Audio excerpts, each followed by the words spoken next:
물건을 가져오세요. 1분 드릴게요. 빨리. 난리 났다 진짜. 제가 호명하는 사람부터 왜 그 물건을 가져왔는지 말씀해 주시면 돼요. 아영이요. 걸어가지고. 어우, 이거 쌀 같다 쌀. 행복 가득니. 뿌리는 소독제입니다. 지금 이 시기에 가장 센 물건 아닐까요? 국어 어휘력. 펜은 칼보다 강하다. 네, 인터넷으로 무거운 걸 시킬 수 있어요. 다시.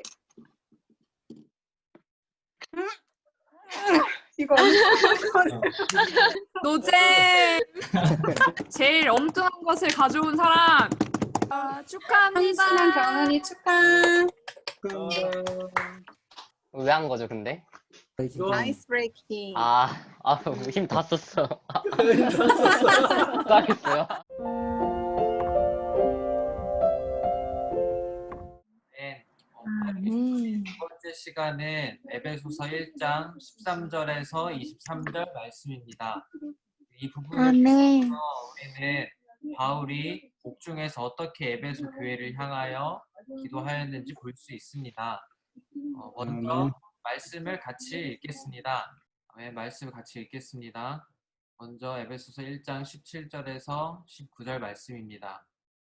우리 주 예수 그리스도의 하나님 영광의 아버지께서 지혜와 계시의 영을 여러분에게 주셔서 하나님을 온전히 알게 해주시고 여러분의 마음의 눈을 밝히셔서 하나님께서 여러분을 부르신 그 소망이 무엇이며 성도들 가운데 있는 하나님의 유업의 영광의 풍성이 무엇인지를 알게 해주시고 또한 믿는 우리들을 향하여 강한 권능으로 운행하는 하나님의 능력이 지극히 크다는 것을 알게 해주시기 바랍니다. 아멘. 대학생 그리고 청년 형제 자매님들, 우리는 교회 안에서 하나님을 섬기며 경배하고 있습니다.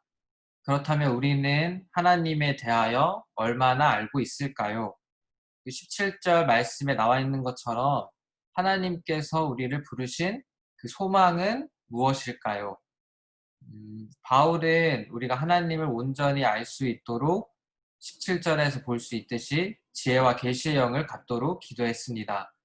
지혜는 우리의 영 안에서 하나님의 비밀을 알게 하는 것이고, 계시는 하나님의 영에 속한 것으로서 하나님께서 휘장을 여시어 우리에게 이상을 보여주시기 위한 것입니다. 지혜와 계시의 영이라고 할 때 여기에서 영은 성령이 아니라 우리 안에 내주하시는 우리의 거듭난 영을 말하고 있습니다. 그러한 영은 우리로 하나님과 그분의 경륜을 알 수 있게 하는 지혜와 계시를 갖도록 하나님이 주신 것입니다. 또한 18절에서는 마음의 눈에 대해서 말하고 있습니다. 마음에도 눈이 있다고 말합니다. 이것은 어떠한 것을 볼 수 있는 신체적인 기관이 더 있다는 것이 아니라 우리 마음 안에 영적인 시각이 필요하다는 것입니다. 어떠한 사실이 있을 때 그것이 베일에 가려져 있다면 우리는 알 수 없습니다. 우리에게는 가려져 있던 것이 열리기 위하여 계시가 필요하고, 하나님으로부터 온 계시로 인해 가려져 있던 베일이 열린다 할지라도 우리에게는 그것을 볼 수 있는 영적인 시력, 즉 보는 눈이 필요합니다. 마음의 눈을 통해 보기 위해서는 첫 번째로 우리에게는 정결케 된 양심을 가진 열려있는 영이 필요합니다. 우리의 영을 닫지 말고 항상 열어놓아야 하며 양심 안에서 투명해야 합니다. 두 번째로 우리에게는 순수한 마음이 필요합니다. 마태복음 5장 8절에서 마음이 순수한 자가 하나님을 볼 수 있다고 말합니다. 순수한 마음을 가지려면 반드시 우리의 마음을 구성하는 모든 부분들을 처리해야 합니다. 하나님께 대하여 우리는 진지한 생각, 사랑하는 감정, 하나님께 복종하는 의지가 우리에게 필요합니다. 우리가 순수한 마음과 정결케 된 양심을 가진, 또한 열려진 영을 가진다면 우리는 마음의 눈을 통하여 우리는 보게 될 것입니다. 우리가 시간을 들여서 많은 집회에 참여할 수 있습니다. 하지만 우리의 영이 열려 있지 않고 우리의 양심과 마음을 처리받지 못한다면 우리는 그 어떤 것도 볼 수 없을 수도 있습니다. 우리가 그 집회 가운데서 교리는 배울 수 있을지라도 우리는 이상을 볼 수 없습니다.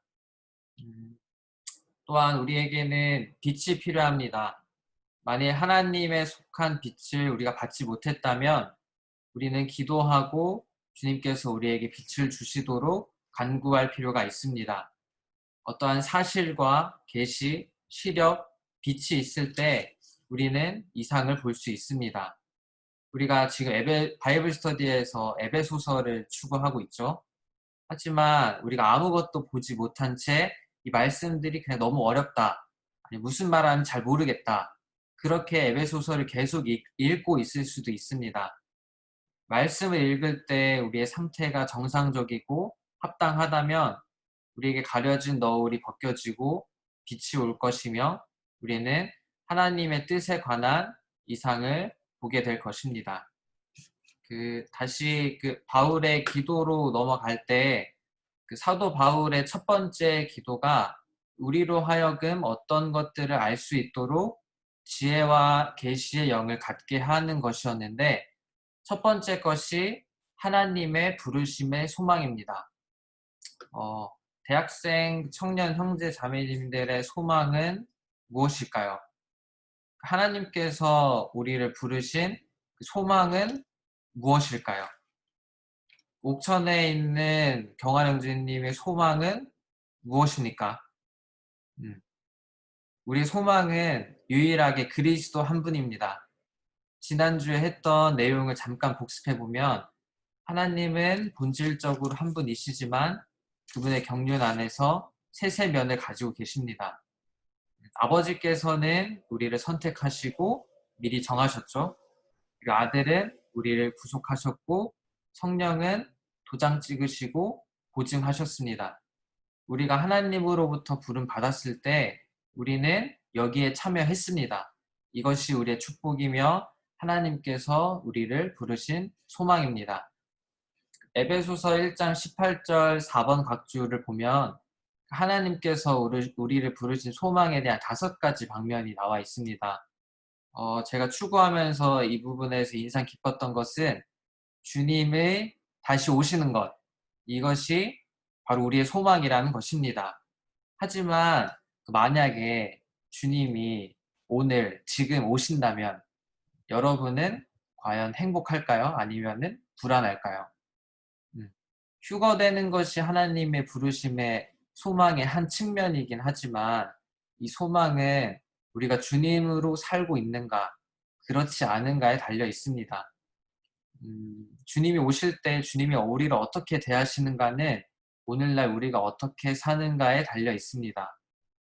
주님의 다시 오심에 대해서 지금 말하고 있지만 바이블 스터디가 끝나고 나서 다시 우리의 생활이 게임하고 영화 보고 노래 듣고 다시 세상에 속한 어떤 것에 다시 돌아간다면, 근데 그때 다시 주님이 오신다면 우리는 우리 안에서 운행하시는 주님과 함께 동행하며 항상 주님과 함께 생활할 필요가 있습니다. 아멘. 주님 우리의 생활을 얻으십시오. 아멘. 그 다음에 에베소서 1장 20절에서 23절 말씀입니다. 하나님께서 그 능력을 그리스도 안에 발휘하시어 그리스도를 죽은 사람들 가운데서 살리시고 하늘들의 영역 안에서 하나님의 오른편에 앉히셔서 모든 통치와 권세와 능력과 지배 권위 위에, 그리고 이 시대뿐 아니라 오는 시대의 일컬을 모든 이름 위에 뛰어나게 하시고, 또 하나님은 만물을 그리스도의 발 아래 복종시키시고 그리스도를 만물 위의 머리가 되게 하시어 교회에게 주셨습니다. 교회는 그리스도의 몸이요 만물 안에서 만물을 충만하게 하시는 분의 충만입니다. 아멘. 여기에서 에베소서의 주제를 나타내는 교회라는 용어가 처음으로 사용되었습니다. 교회는 헬라어 단어로 에클레시아인데 이것은 부르심 받아 나온 회중을 뜻합니다. 따라서 이 단어를 볼 때 교회는 단지 어떤 건물이 아니라 그리스도 안에 있는 모든 믿는 이들로 이루어진다는 것을 알 수 있습니다. 에베소서 1장 20절에서 21절을 볼 때 하나님께서 그리스도 안에 발휘하신 사중 능력에 대해 말하고 있습니다. 그것은 여기 볼 때 부활의 능력, 승천의 능력, 정복의 능력, 머리가 되시는 능력입니다. 또한 22절과 23절을 볼 때 그리스도는 머리이시고 교회는 몸이라고 말합니다. 머리이신 그리스도와 몸인 교회의 관계는 단지 어떤 조직체가 아니라 머리이신 분의 표현과 그분의 활동을 위해 거듭난 모든 믿는 이들로 이루어진 유기체입니다. 이 사중 능력이 머리의 몸인 교회에게 전달되고 있습니다.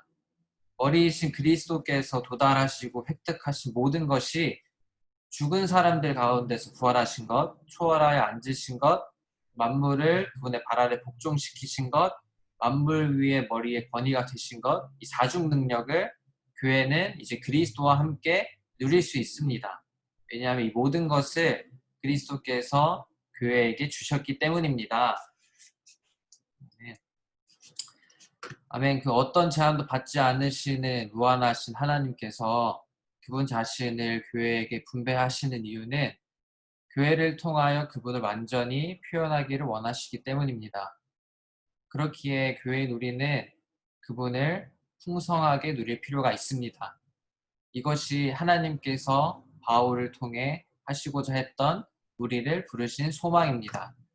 지난주에 했던 에베소서 1장을 전체적으로 볼 때 에베소서 1장은 하나님께서 영혼 안에서 우리를 선택하신 것에서부터 시작해서 오늘 말씀까지 보면은 그분 자신을 영원히 표현할 그리스도의 몸을 산출하는 것에 이르기까지 하나님의 놀랍고도 탁월한 경륜을 계시하고 있다는 것을 우리 볼 수 있습니다. 지금도 머리이신 그리스도께서 획득하시고 도달하신 모든 것들이 몸인 교회 안으로 전달되고 있음에 감사합니다. 머리로부터 오는 그 전달을 우리가 누릴 때 우리는 그리스도와 완전히 하나 될 수 있습니다. 그리스도가 우리 안으로 전달될 때 전달은 우리를 그리스도와 연합시키고 우리를 그리스도와 하나 되게 합니다. 우리가 구원받았을 때 하늘에 속한 발전소가 우리 영 안에 설치되었다고 합니다. 지금 우리에게 필요한 것은 또 다른 구원, 또 다른 어떤 설치가 아니라 그 발전소로부터 오는 계속적인 전달이 필요합니다. 이 바이블 스터디 시간뿐만 아니라 이 시간이 끝나고 나서도 우리 생활 가운데서 우리 영 안에서 머리로부터 오는 풍성한 공급을 전달받기 원합니다. 아멘.